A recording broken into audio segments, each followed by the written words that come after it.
Very good evening friends, welcome back in our channel. हमारे और आपके चैनल में आपका तहे दिल से स्वागत है। आज का हमारा जो टॉपिक रहने वाला है वो है BA third year fifth semester sociology first paper unit 2 का, ठीक है, जो कि सामाजिक विज्ञान में अनुसंधान से है। ठीक है, हम लोग चलिए स्टार्ट करते हैं अपने क्वेश्चन नंबर 1 से।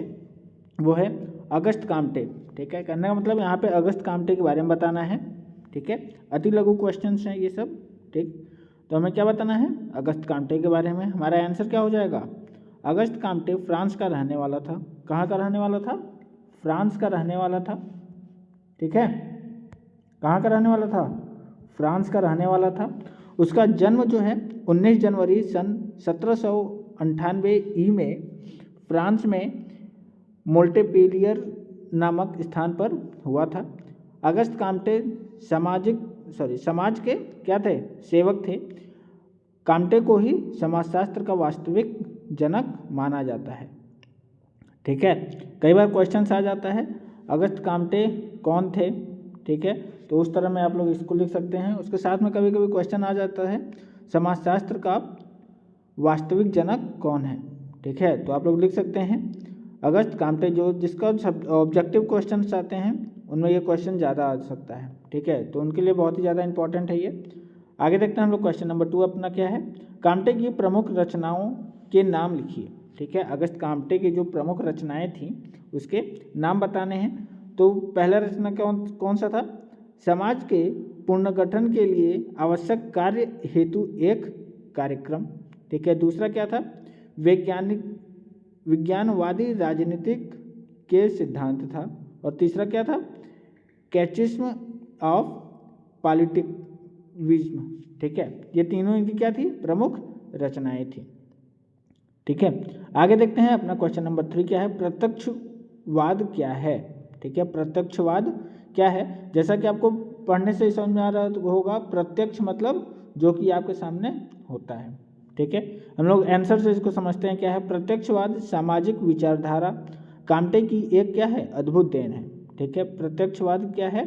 समाजवादी विचारधारा के जो कामटे थे उनका अद्भुत देन है। ठीक है, सामाजिक पद्धति के आधार पर प्राप्त ज्ञान को प्रत्यक्षवाद कहा गया है। किसको कहा गया है? वैज्ञानिक पद्धति के आधार पर प्राप्त ज्ञान को क्या कहा गया है? प्रत्यक्षवाद कहा गया है। यानी जो ज्ञान विज्ञान के माध्यम से प्राप्त होता है उसे प्रत्यक्षवाद कहते हैं। ठीक, अवलोकन, परीक्षण, प्रयोग तथा वर्गीकरण पर आधारित वैज्ञानिक पद्धतियों के द्वारा विभिन्न तथ्यों का ज्ञान प्राप्त करना तथा उन तथ्यों के बीच पाए जाने वाले संबंधों को संचालित करने वाले निश्चित नियमों का पता लगाना प्रत्यक्षवाद कहा जाता है। ठीक है, कहने का मतलब क्या है? अवलोकन, परीक्षण, प्रयोग तथा वर्गीकरण करने के बाद, ठीक है, उससे आधारित वैज्ञानिक पद्धतियों द्वारा विभिन्न जो अलग अलग तथ्य हैं, ठीक है, उसके ज्ञान पर प्राप्त जो भी चीज़ें होती हैं उसको हम प्रत्यक्षवाद कहते हैं। ठीक है, आगे देखते हैं अपना क्वेश्चन नंबर 4 क्या है। प्रत्यक्षवाद का क्या आधार है तथा या अथवा कामटे का प्रत्यक्षवाद किस पर आधारित है? ठीक है, क्वेश्चन क्या है समझेंगे इसको। पहले प्रत्यक्षवाद का क्या आधार है? ठीक है, कहने का मतलब प्रत्यक्षवाद जो है उसका आधार क्या है, और वो दूसरा क्वेश्चन उसी में क्या पूछ रहा है? कामटे का प्रत्यक्षवाद जो है वो किस पे आधारित है। तो दोनों क्वेश्चन का मतलब एक ही है। ठीक, आगे देखते हैं उसका आंसर क्या होगा। अगस्त कामटे ने अनुभव, प्रयोग एवं वर्गीकरण को अपने प्रत्यक्षवाद पर आधारित किया है। ठीक है, क्या किया है? अगस्त कामटे जी ने अपने अनुभवों को, प्रयोगों और वर्गीकरण को क्या किया है? प्रत्यक्षवाद पर आधारित किया है। उसने वैज्ञानिक पद्धतियों का सहारा लिया और प्रत्येक घटना का विश्लेषण वैज्ञानिक पद्धतियों के आधार पर किया। ठीक है, उन्होंने क्या किया? वैज्ञानिक पद्धतियों का सहारा लिया और प्रत्येक घटना का विश्लेषण जो है वैज्ञानिक पद्धतियों के आधार पर किया। ठीक है, कहने का मतलब वो सामाजिक के साथ साथ जो भी घटनाएं थीं उसको वो वैज्ञानिक रूप से भी दिखाकर उसको प्रकट करने के बाद ही उन्होंने सारी चीज़ें बताई हैं। ठीक है, आगे देखते हैं अपना क्वेश्चन नंबर 5 क्या है। प्रत्यक्षवाद को धार्मिकता तथा नैतिकता के निकट लाने के लिए काम्टे के कोई 2 कार्य बताइए। ठीक है, यानी प्रत्यक्षवाद को धार्मिकता तथा नागरिकता के निकट लाने के लिए उन्होंने क्या किया, उसके 2 काम बताने हैं हमें। तो पहला क्या किया उन्होंने, पॉजिटिव पॉलिटी की रचना की। ठीक है, पॉजिटिव पॉलिटिक्स यहाँ पे होगा। ठीक है, उसका क्या किया उन्होंने, रचना किया। काम्टे ने मानवता के पुनर्निर्माण का कार्य पूरा करना चाहा। ठीक है, उन्होंने क्या करना चाहा, मानवता के पुनर्निर्माण का जो काम था उन्होंने उसको पूरा करना चाहा। दूसरा क्या है, अगस्त काम्टे सामाजिक पुनर्निर्माण के लिए मानवता के धर्म की स्थापना पर जोर देते थे। ठीक है, किस पर जोर देते थे, मानवता के धर्म की स्थापना पर वो जोर देते थे। ठीक है, आगे देखते हैं अपना क्वेश्चन नंबर 6 क्या है। हाँ, 6 क्या है, प्रत्यक्षवाद की 2 विशेषताएं बताइए। ठीक है, प्रत्यक्षवाद जो है उसकी 2 क्या बतानी है हमें, विशेषताएं बतानी है। तो पहला विशेषता क्या है, प्रत्यक्षवाद वैज्ञानिक आधार पर प्राप्त ज्ञान पर विश्वास करता है। ठीक है, यानी जो प्रत्यक्षवाद है वो विज्ञान से प्राप्त जो भी इंफॉर्मेशन, जो भी सूचनाएं हैं, ये जो भी चीज़ें हैं उस पर क्या करता है, विश्वास करता है। ठीक है, उसके बाद दूसरा क्या है, प्रत्यक्षवाद में सामाजिक घटनाओं की व्याख्या, निरीक्षण, परीक्षण तथा वर्गीकरण आदि वैज्ञानिक पद्धतियों के आधार पर की जाती है। ठीक है, कहने का मतलब जो प्रत्यक्षवाद है उसमें जो सामाजिक घटनाएं हैं उनकी व्याख्या है, निरीक्षण है, परीक्षण है तथा क्या है, वर्गीकरण है, ये सब जो है वैज्ञानिक पद्धतियों के आधार पर ही की जाती हैं। ठीक है, आगे देखते हैं अपना क्वेश्चन नंबर 6 क्या है।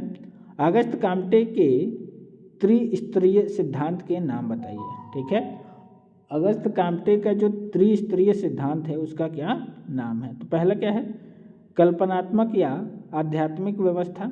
दूसरा है भावनात्मक या तात्विक अवस्था। और तीसरा क्या है, प्रत्यक्ष तक या वैज्ञानिक अवस्था। ठीक है, आगे देखते हैं अपना क्वेश्चन नंबर 8 क्या है। काम्टे के वर्गीकरण के 2 सिद्धांत बताइए। ठीक है, उनके जो वर्गीकरण थे 2, उसके क्या बताने हैं, सिद्धांत बताने हैं। ठीक है, तो वर्गीकरण के उनके क्या बताने हैं, सिद्धांत बताने हैं। पहला क्या है, काम्टे का मत था कि ज्ञान की प्रत्येक शाखा अपने से पूर्व विकसित विज्ञान के द्वारा प्रतिपादित सिद्धांतों या नियमों पर आश्रित है। ठीक है, दूसरा क्या है, अगस्त काम्टे ने विज्ञानों के वर्गीकरण का एक दूसरा सिद्धांत भी प्रतिपादित किया है जिसको वह घटती हुई सामान्यता और बढ़ती हुई जटिलता का नाम देते हैं। ठीक है, आगे देखते हैं अपना क्वेश्चन नंबर 9 क्या है। काम्टे के विज्ञानों का संस्करण क्या है। ठीक है, जो काम्टे थे उनके विज्ञान जो थे उसका संस्करण क्या है यहाँ पे बताना है। तो ज्ञान सोपान में विज्ञानों की स्थिति काम्टे ने आश्रयता और जटिलता की वृद्धि के आधार पर निर्धारित की है। ठीक है, जो विज्ञान जितना अधिक पराश्रित होगा वह उतना ही नवीन और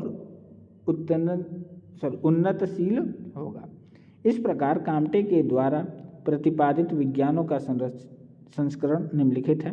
ठीक है, जो उन्होंने विज्ञान दिए हैं वो क्या है, पहला गणित शास्त्र, दूसरा खगोल शास्त्र, तीसरा भौतिक शास्त्र और चौथा रसायन शास्त्र, पांचवा जीवशास्त्र और छठवां समाजशास्त्र। ठीक है, ये 6 उन्होंने क्या दिया है, विज्ञान का इनका संस्करण है, किसका, काम्टे जी का।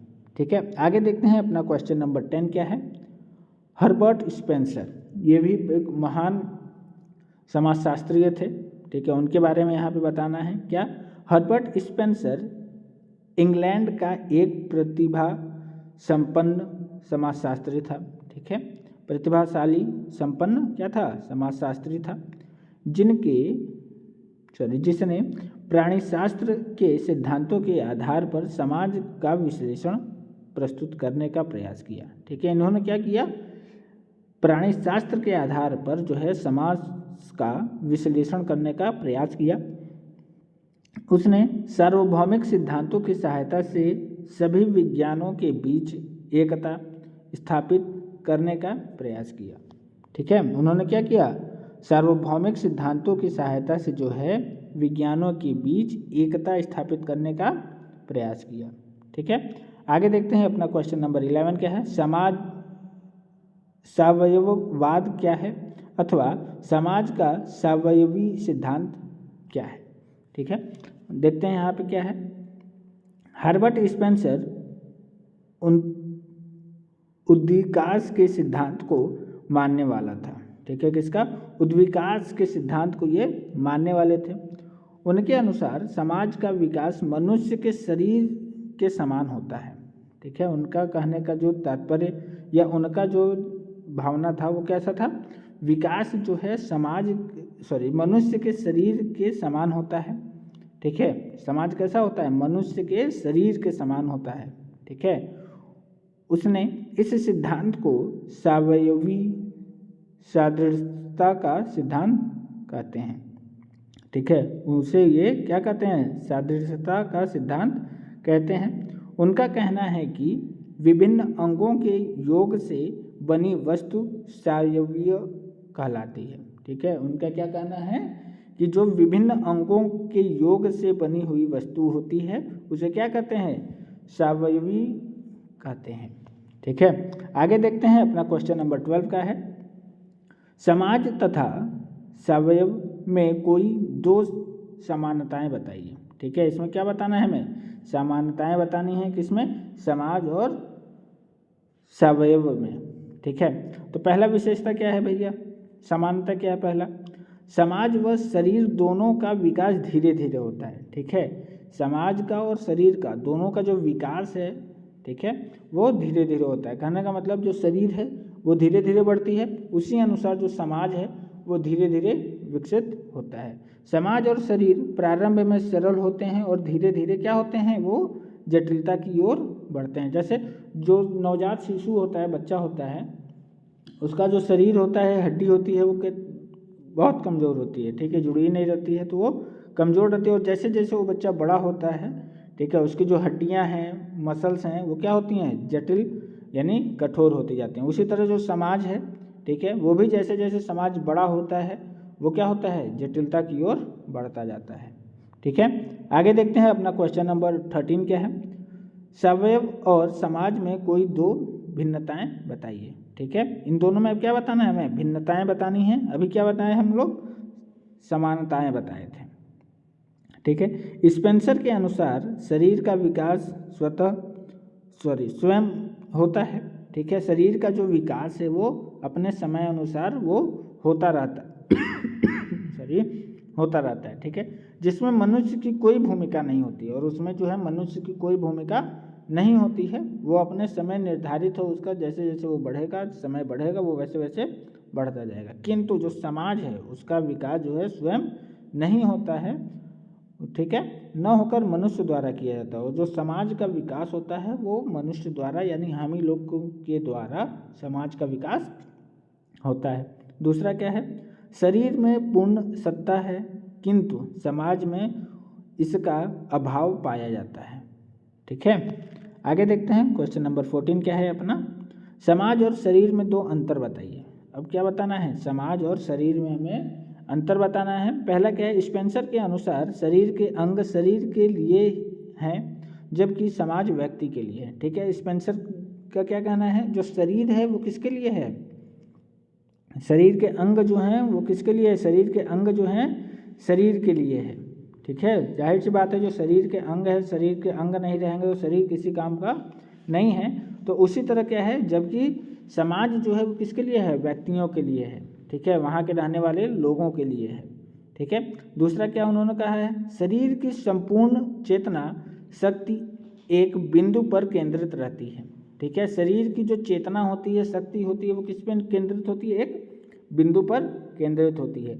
जबकि समाज की जो रचना है, जो चेतना है, उसके विभिन्न अंगों में बिखरी रहती है। ठीक है, समाज की जो चेतना है, जो उसकी शक्ति है, वो समाज के प्रति व्यक्ति में क्या रहती है, बिखरी रहती है।